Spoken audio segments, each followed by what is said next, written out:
y'all, thank you for watching, and please forgive the look.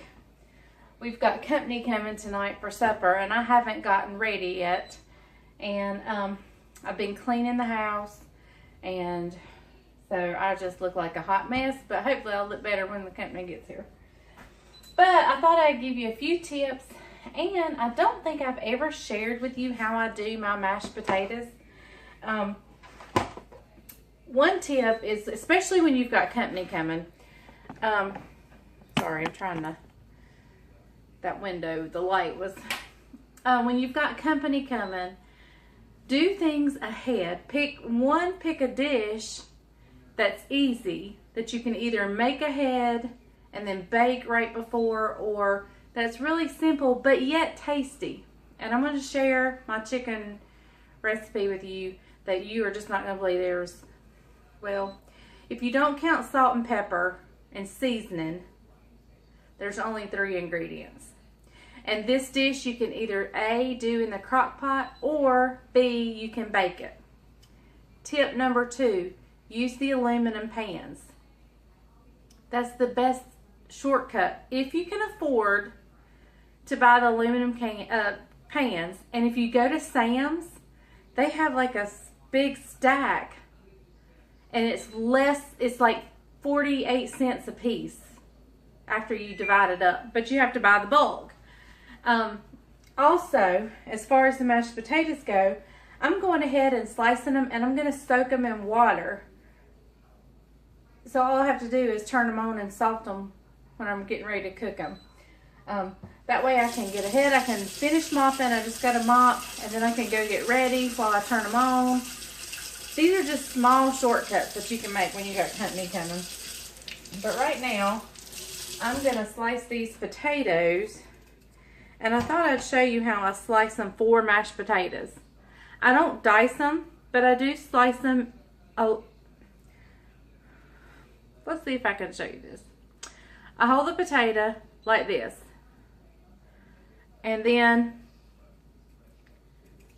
I just slice towards me, and I try not to get it too paper thin, but thin enough that it cooks quick. And I just do that all the way down the potato. Like, here's a good example. See? A lot of people dice them. I don't, because I just think it takes too much time when I can just slice down the potato like this and be done. So I had these peeled. I was waiting for Bryant to go over to the farm again. He had to run back over there. I was waiting for him to go back so I could finish mopping. Well, it didn't look like he was going to go anytime soon, so I just got up and went ahead and peeled my potatoes. And as soon as I got the first one peeled, he decided to go. So I just said, well, I'll just have to mop whenever.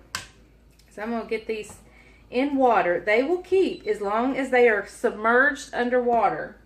Like a lot of times for Sunday lunch, if I'm cooking Sunday lunch, I'll slice my potatoes Sunday morning. Go ahead and put water in the pan and be sure they're completely covered. Because if there's any potato sticking out of that water, it's going to get brown. And then when I get home from church, all I have to do is pour a little salt in there and turn my water on and boil them. Now y'all, what makes my mashed potatoes so good? Oh my goodness. Let's just say it's not healthy. And you can look at my rolls and tell it's not healthy. And I really don't add a lot of weird stuff, or not weird. It's not weird stuff, but to me it's weird for mashed potatoes. But I don't add. I just add butter and milk. Oh, another tip. Go ahead and lay out your butter. And see, I've got my milk sitting out. And I'm going to use all this. Maybe not in my potatoes, but I'm going to use it all tonight. So I want it at room temperature. if this was going back in the refrigerator, I would pour me out in a glass or a cup some milk to get at room temperature. I wouldn't waste a whole gallon. But this is going to be used. Not all in the potatoes though. Anyway, I get that room temperature. I have my butter room temperature. So the butter is easier to melt when you put it in the hot potatoes. And you don't want your milk cooling everything down and serving cold potatoes. So that's another little tip. And I don't know why I don't. But, you know, I said I'm going to go ahead and put water over my potatoes, even though I'm not turning them on yet. I don't salt it till I'm ready to turn them on. I don't know why. I just have a mental block there. I guess for some reason I'm afraid it's going to make them tough, or I don't know why I don't, but I just don't. I haven't ever heard not to. It's just in my own mind. I don't salt them till I'm ready to turn the burner on. Like if I was peeling this now and getting ready to start it, I'd go ahead. I would actually salt it before I put the water. That way the water kind of distributes the salt good. But since I'm just slicing them to soak until I'm ready, I'm not going to put the salt in until I'm ready to turn it on. Y'all, and normally I make a banana pudding from scratch. Like, where you make the custard, I guess it's called custard. Yeah, it was, you know, the eggs and the butter and all that. I normally make that from scratch. But I had one of my friends had this other banana pudding, and it was so good. It was so good, and it looked so easy. And because this week has been a crazy, crazy, crazy week, I want it easy. So I'm making, I've already made the Paula Deen's Nacho Mama's banana pudding. And it is really, really good. I'm a from scratch kind of girl. So I feel guilty maybe a little bit. But we're going to see if it turns out. I haven't tasted it yet. But I did find an easy way to you can make your custard when you're making a banana pudding from scratch. You can make it in the microwave. And oh my goodness, it is so easy. It is so easy.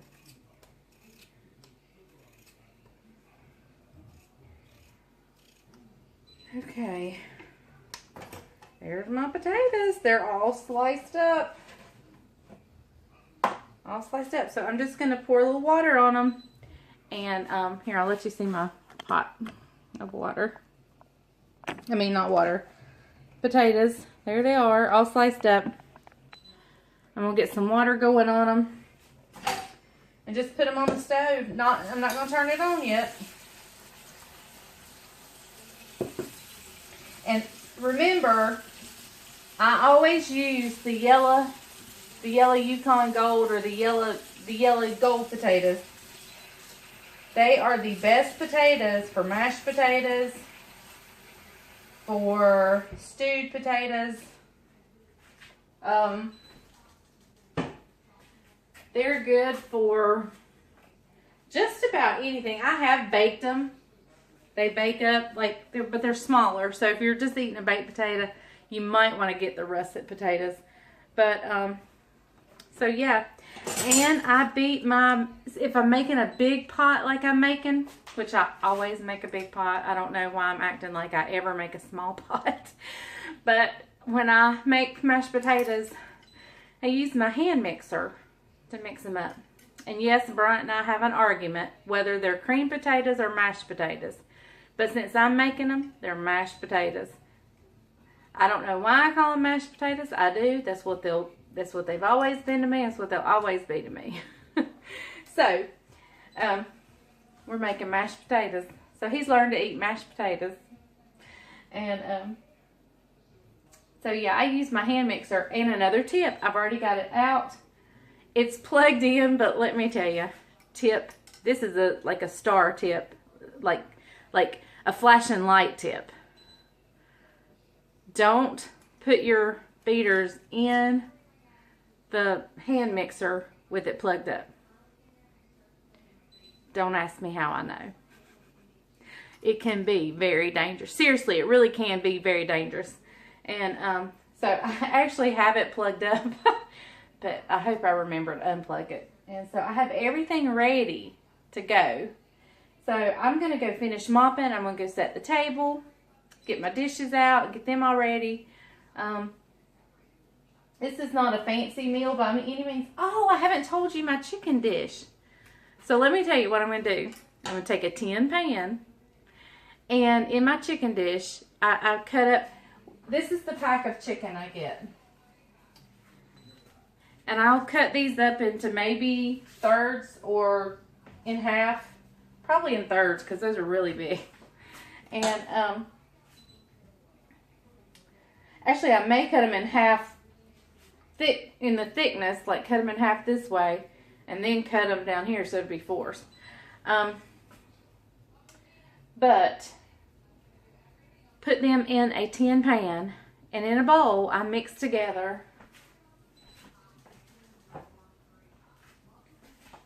cream of mushroom and cream of onion. It used to be called creamy onion, but now it's cream of onion. I mix those together. I salt and pepper. This time I'm going to sprinkle them a little bit with some ranch dressing. I haven't ever tried that, so I don't know if that'll help or not. I think it can't hurt it. I'm not going to put much. But I salt and pepper my chicken, mix together my soups, maybe add just a little bit of water to, you know, not much, just a little bit, and pour it over there. Cover it with tin foil, bake it at 350 for an hour. Take the tin foil off, let it get a little bit goldeny brown on top, and it's so good. It's like chicken and gravy. And so that's a really easy peasy recipe. And I can spend time with my guests and not fretting over getting everything out on the table, and you know. So I'm gonna have green beans, and we'll have my chicken dish. I'm gonna have mashed potatoes. I've got sweet tea, and we've got the banana pudding for dessert. So anyway, that's our supper, and I'll bring you back and show you why my potatoes are so fattening. Okay guys, this is what makes my mashed potatoes so good.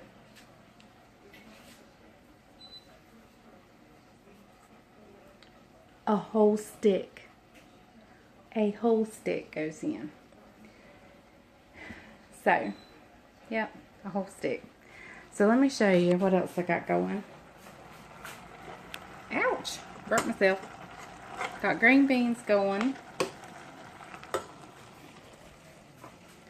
Got my biscuits ready to go in the oven.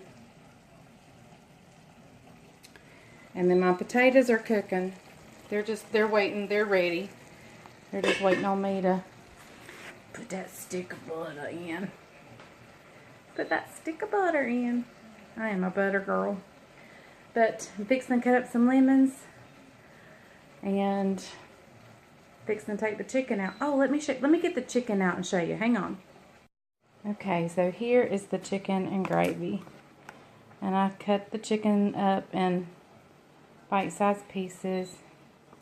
And it's just so tender, it just falls apart. My camera's fogging up. Anyway, and it's in this wonderful, wonderful gravy. And see how I got it just a little, not burnt brown, but just a little bit golden on top? Y'all,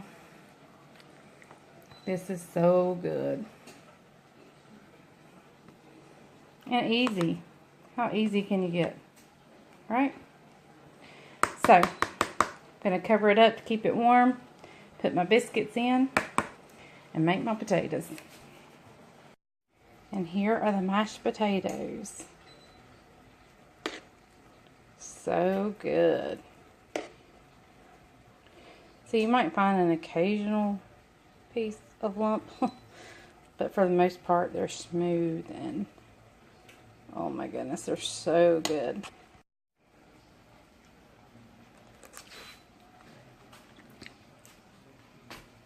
It's going in the sink.